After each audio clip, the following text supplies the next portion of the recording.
งามๆให้เด้อบัดเหลืองให้จ้ะสีหนังจ้ำเจียวคักแท้เลยพี่น้องเลยคักเบิดละแขกเอ้ยเดี๋ยวสิล่างเดียวก่อนจะพ่อไปเกลือขนาดเดียวไรสุดเดียวYouTube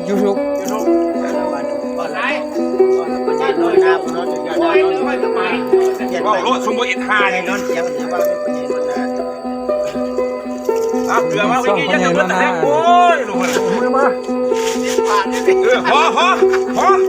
พอแล้ว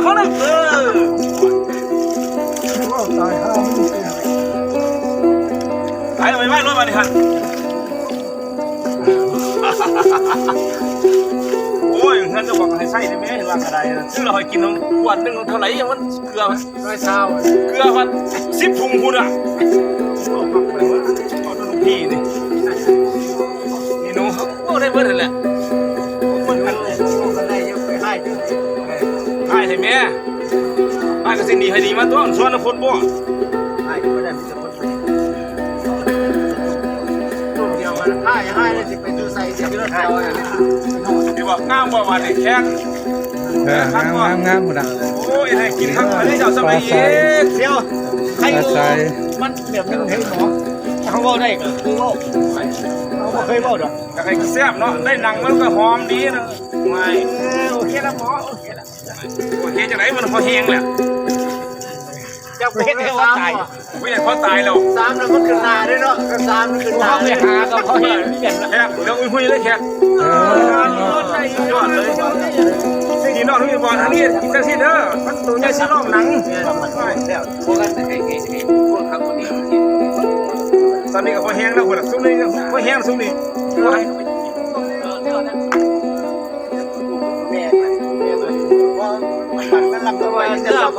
นื้อเด้อเขากินเนื้อเด้อเพราะผมทางผมลาจะหันเป็นยังไงล่ะเอ๊ะยูทูบ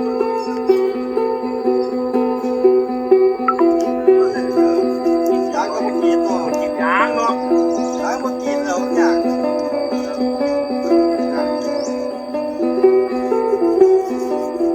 อะไรมาปั่นแม่ว้ายปั่นนี่ก็ซิ้วเลยเอามาอยู่กินผักเลย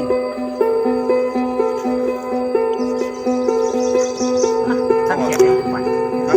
ตั้งไปเขาบอกเลยว้า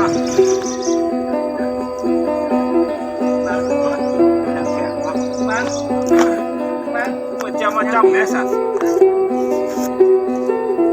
ยังไงล่ะป่านนี้ต้องรู้ยังไงแล้วตั้งนี่เถอะ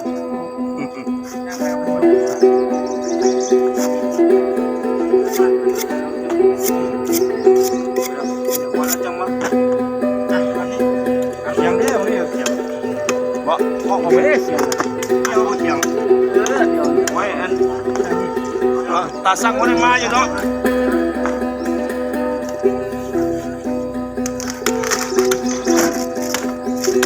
โอ้ใครจะคนกี้ก็สามารถดี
พวกดีว่ะ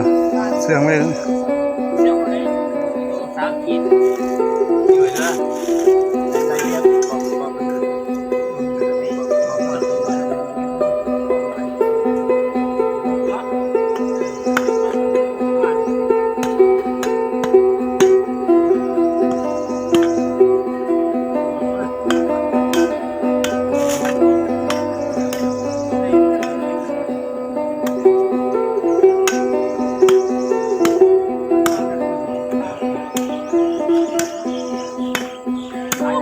ายทุกคนมันต้องขายเนาะไม่เอาขนาด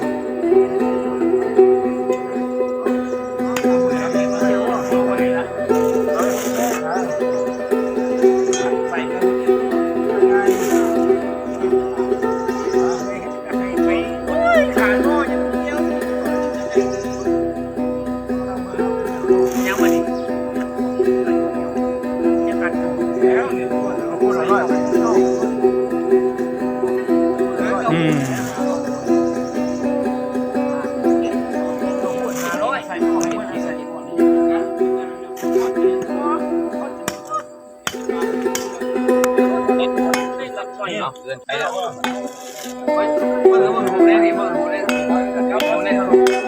ก็ต้องมาจืดแล้วสั่งไฟเนี่ยแต่ว่าเอาไปมีมันพันตัวเอาอย่างนั้นต้องว่าเอาหนังมือเดียวเดี๋ยวสั่งสิ่งไม่จริงโอนได้มาจืดไว้นี่นะคนนี้นั้นตอนนี้ยุ่งเย็นผ่านนะใส่สั่งสิ่งกินเลยเดี๋ยวกินมาให้เข้าเรื่องมันกินได้โอ้ยเกี่ยวกับที่ว่าไปเกี่ยวกันเนี่ยให้กินเนี่ยนะแล้วมันจะมีสั่งเลยสั่งบ่ได้กินกันแม่โอ้ผมเรียกผมสั่งอีกรอบเอาไปสั่งอีก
ก็ไปเจ้าขายง่ายส่วนการจะเราอันนี้เขากินกันซื้อได้ดิกินกันม้วนซื้อได้ดีเลยเราสามีปกติว่าผมบอกว่าเนี่ยผมกินดีผมแม่ตายผมแม่หรือว่าที่ผมแม่หรือว่านี่บ้านปวดได้5วันอย่างนี้ เมื่อสายจะไปสร้างไปหันมานั่ง คน นะ เหลือมันงาม คนนั่นน่ะ ซานี่เอาโอ้ยมันร้อนจะลงจะไหนตัวไหนคนก็ไม่ฟื้นควายลงเด้อ พี่น้องเด้อนี่ เดี๋ยว ร คน ถไป เสีย รถไปรถกูลงก่อนนะไม่ได้ลงเดียวเขาเลย เขาได้หลายให้พี่น้องได้หลายกินด้วยอย่างนี้เด้อหลาย คนที่โอ้ผมเนี่ย เนี่ย มันเลยกินข้าวยากเลย ไม่เนี่ยรอแค่นี้เข้า ไม่ยัง ดีว่า ของมาเล่นอยู่อันนี้ไทยอยู่โอ้ยนึกว่าลูกเป็นคนห่วยล่างในเบิ้ลเลยใช่ไหมหัวมันเนี่ย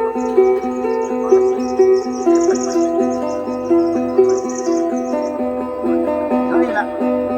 ไม่ตัดอย่างแข็งเกี้ยวไม่ตัดหลายแค่ได้หลายจะให้เขาโง่เขายกหน้ายกหลังยกไปตีกูตั้งตีนั่นหลายบ่มันเกี่ยวล่างที่มันว่าเลยเกี่ยวเลยมันไม่เท่หรอกพอดีกูเขามาเขาก็จะได้อยู่ดำมันเท่านี้เขาเอาตีหาเอาทำซื้อหรอก พ่อใหญ่จุกันเบิ่งบัดนี้เนี่ยตับมันเสียบจะบาดกับพี่น้องเนี่ยเสียบบ่เสียบลองมึงกัน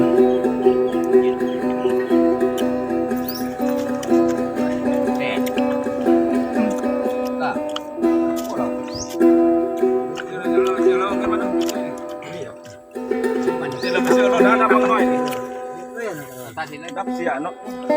คือไม่ได้ฟังเลยอะไร ไปเห็นมันแล้ว เดี๋ยวไปไหนเดี๋ยวเสียขายด้วยไปดิจ้ามาด้วย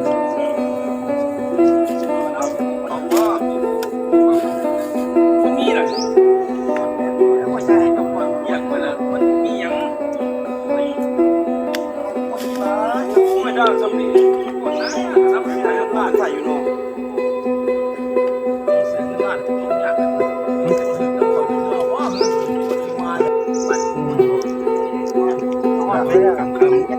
คนไทยรถนักเอามาขึ้นเบิ่งเด้อคันพวกนี้มีหน้านี่ระวังเด้ออันตรายสิ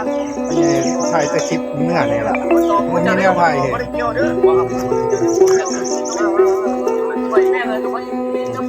เปิดอาหารไปที่น้องเลย ตอนนี้น้ำมันตอนแล้วก็มันไปมีเรื่องมีเรื่อง ทีมงาน ไ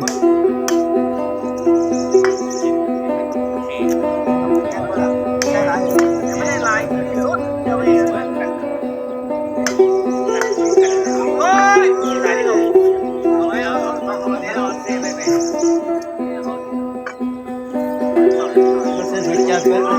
แล้วพญานาคน้าเราเพิ่นหลายตักกันน้าเราเพิ่นหลายเป็นมือจันมือเส้นโอ้ที่ว่ากินแล้วจะไป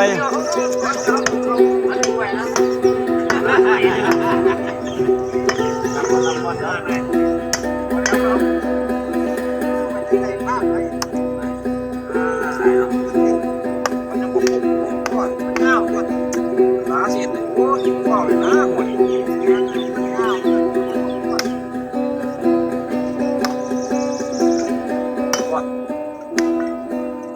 ไอ้ขวดขวดเอาอยู่บอกคนซื้อแล้วโอ้ย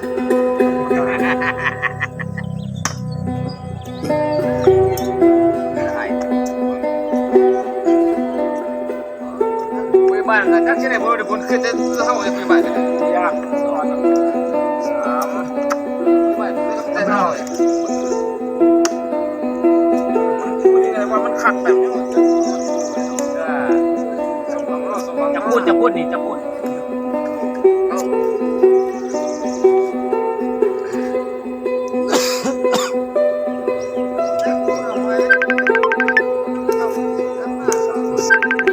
ไม่ไปรถ โอ้ไปดอกไม้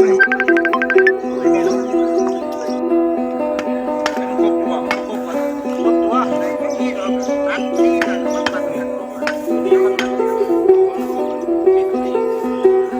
รบหันโอเคครบหันครบระวังเนี่ยพูด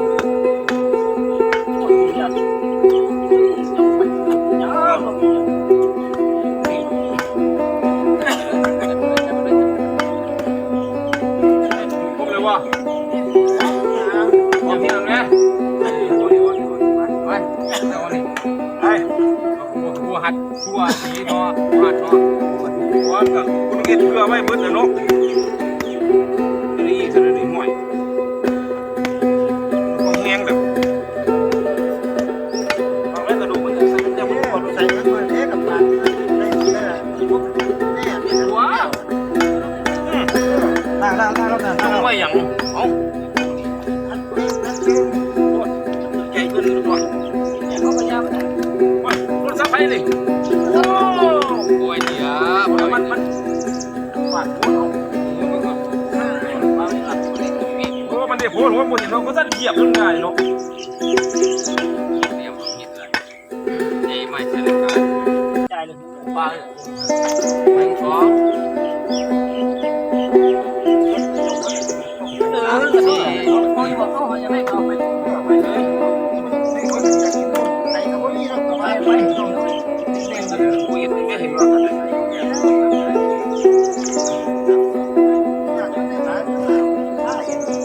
แม่เป็นไหว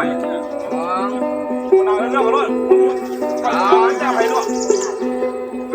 จ้องไปเลย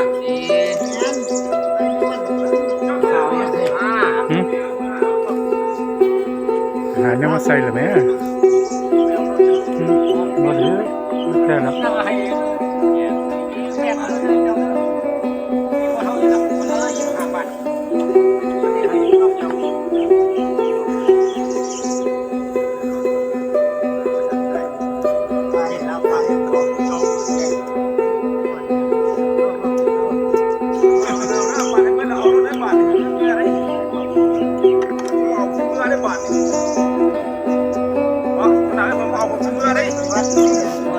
รื่องมอให้แล้ว ใส่